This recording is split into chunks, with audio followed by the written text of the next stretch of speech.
In pro wrestling, a dark match is something that's not usually broadcast on television. It's often something used to either warm up the audience, to test out a new performer or a new move, or to do something that is not necessarily legal in wrestling that the public does not have knowledge to. That makes the title of this movie fitting for a secret, deadly event hidden away from the public eye. Let's get into Dark Match. It ain't over until one of you is eliminated.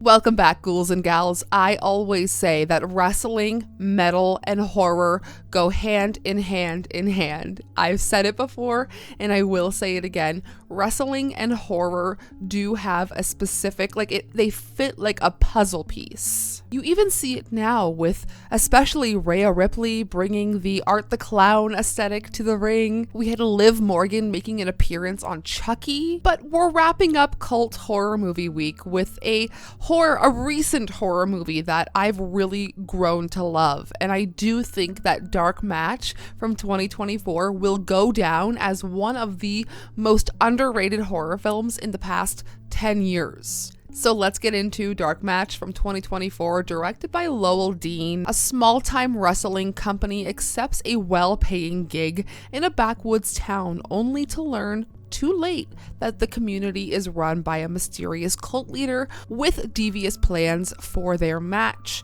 I did mention this in a list last year for Cult Horror Movie Review Week, but I wanted to go more in depth to it this year because there's a lot that goes into this story and I think it's really cool. So if you enjoyed this video, please go ahead and give it a thumbs up, subscribe for more, check out all of my links down below if you'd like to see any more of me or support the channel any further. I do want to say firstly, this movie is on Shudder. If you want to watch it, pause this video, go watch the movie, and then we can get into full spoiler territory. In Dark Match, we follow a scrappy, independent, small-time wrestling company. They go by the name of Saw. I will get into more of that. Anyways, it's operating way outside of the glitz and glamour of mainstream wrestling, and at the center of it all is Nikki, better known in the ring as Misbehave, a classic heel who thrives on being the villain. She is constantly clashing with Golden Girl Kate the Great, but things stop feeling like part of the act when one match goes too far and Kate ends up with a broken nose, turning their rivalry from kayfabe into something a lot more personal. For those of you who are not familiar with wrestling whatsoever, I will get into the term kayfabe more down the line because it does play a role in this story. The company eventually accepts a mysterious but well-paid booking for a one-night show in a remote town. Sounds simple enough, until they arrive and realize something is seriously off. The town is run by a cult, led by a former wrestler known as the Prophet, played by our guy Chris Jericho, and quickly becomes clear the crowd is not there for entertainment, they are there for something much darker, and darker this movie gets. It's really, really cool. As the night goes on, the matches start feeling less like wrestling and more like ritual sacrifices. Each fight follows symbolic themes tied to the elements of earth, wind, fire, water, you know, the typical things if you're trying to be an airbender anyways. The violence becomes increasingly real, and the wrestlers slowly realize they've been lured there as part of a larger ritual, with the cult planning to use the bloodshed in the ring to summon something supernatural. Once the truth comes out, survival becomes the real fight. Misbehave, veteran wrestler Jolene, and a few others try to fight their way out, but the cult pushes the ritual to its final stage. It all builds to a chaotic showdown with the Prophet and a supernatural twist that suggests the cult may have actually succeeded in calling something, even if they didn't live long enough to see the result. Now, I mentioned that the company that we're following is called Saw. It stands for Sacrament of Aggressive Wrestling.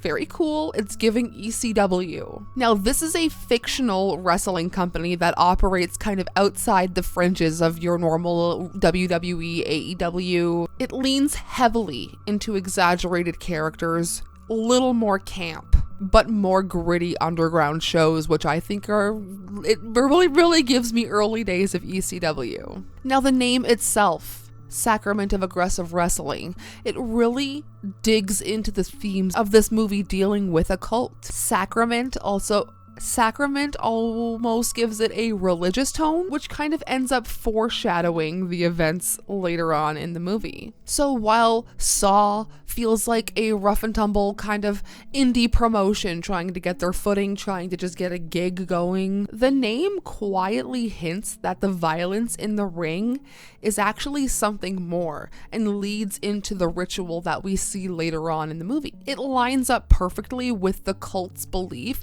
that doing something violent, that violence and bloodshed in the ring will end in a supernatural event, which it does. It's also like a fun little horror nod because obviously Saw, like the whole franchise, even though it has nothing to do with that, I think it's a fun little Easter egg for horror fans. Now, like I mentioned, this movie is directed by Lowell Dean, who is best known for the Canadian horror, now not necessarily cult in this sense, but cult classic, Wolf Cop and Another Wolf Cop. And as a Canadian myself, I love seeing weird horror come out of my home base. And the fact that we have another Canadian staple in this movie, Chris Jericho, who is a horror lover himself. He's been in the In Search of Darkness series. He's really has an extensive knowledge of horror. It just makes the film feel a little more grounded because he does have a foot in the wrestling world, but also in the horror world, and also with Fozzy in the metal world. So cool. It's like the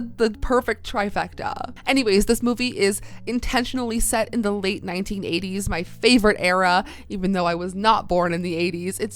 It's my favorite time period. It's the best music, the best movies, the best clothing, the best attitude. Like, it's such a good era. This is set intentionally in the 1980s so that we can have that retro aesthetic, the grindhouse style filmmaking, but also like the same era of the VHS era of wrestling. And back to Chris Jericho and his character for 1 minute. The Prophet is a former wrestler who abandoned the normal wrestling world and formed a religious style cult in an isolated town. His followers believe that violence, specifically in the ritualized violence of wrestling matches, can be used as a form of a spiritual offering, because wrestling already blurs the line between performance and real combat. The Prophet treats it almost more like a ritual rather than entertainment. And what makes this specifically interesting is how the cult uses the whole world of wrestling to evoke what they're trying to do, essentially. We already have the exaggerated characters, the villains, the heels, the good guys that you're rooting for. And we also have a willing crowd that participates in the spectacle. Now, the Prophet essentially weaponizes that whole dynamic, transforming the wrestling ring into more of an altar, turning the performers and the crowd, like I said, into unwilling participants in the entire ritual. By the end of the movie, it really becomes clear that the cult is they are convinced that they are opening a door to something supernatural, and the terrifying thing is that they actually succeed.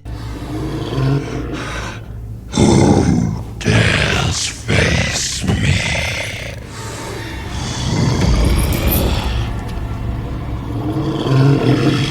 That'd be me!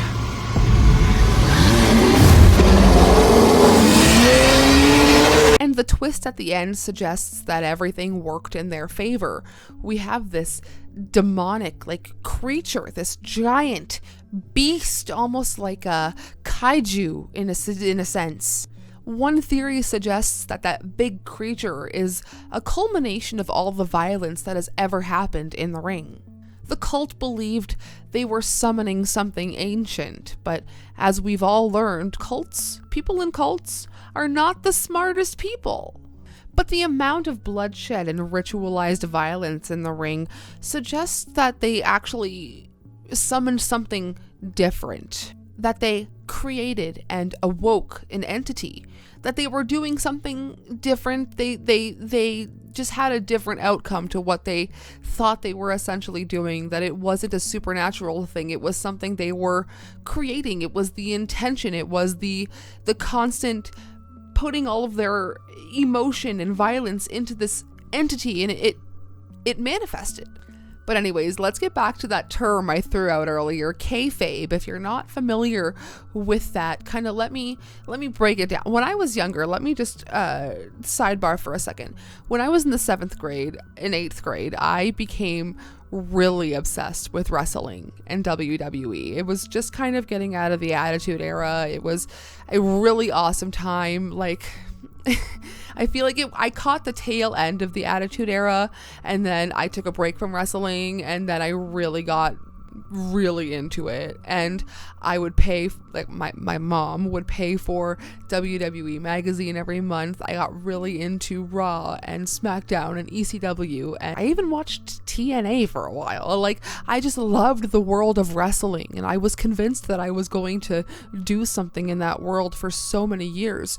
But then I branched into horror, and that's where I say that like wrestling and horror go hand in hand, because I can still enjoy wrestling while loving horror, and they are just have a happy little marriage together. But anyways, I'm just saying I really love this movie because they understand what this whole world is about. Wrestling is built around exaggerated characters, mythic storytelling, the blurred lines between reality and performance, what wrestlers call kayfabe. And the creature appearing at the end can be seen as the ultimate breaking of kayfabe, the breaking of the fourth wall, if you will, where theatrical violence becomes tangible horror. The wrestlers spend all this time pretending to fight monsters in the ring while actually summoning a real one. And there's also an even darker interpretation to this movie, is that long after everybody's gone, the cult's ideology will live on because of this creature, because of this thing that we don't know what it could do. The movie just ended. It's been unleashed into the world without knowing its consequences. So the ending pretty much leaves us with the idea that nobody survived the ending of this cult, but the idea of this cult could live on. And in the end, Dark Match is just a really fun genre mashup that shows the over-the-top eccentricities of professional wrestling that can be so fun, but also the horrors that could lie underneath in a cult, and how easy people who need an opportunity like that can be lured into a situation that they can't get out of. I love the unhinged performance from Chris Jericho. I will always love to see him pop up in a film like this. So let me know, have you had a chance to watch Dark Match? Did you enjoy this movie? Do you agree with the fact that wrestling, horror, and metal go hand in hand in hand? I think this is one of the more fun cult horror movies to come out in recent years. I think it's doing something different. I think it's doing something smart, and I think it's doing something exciting. So check it out if you haven't. I gave it 4 out of 5. I really enjoyed this movie. It was one of my favorite horror movies of 2024. I've talked about it a bunch. I think I can lay it to rest for a little while. So check it out. I will see you in my next video for a podcast episode, and then we are diving into a mini themed week, if you will. So stay tuned for that. I'll see you then. Sayonara, Spooky Fam.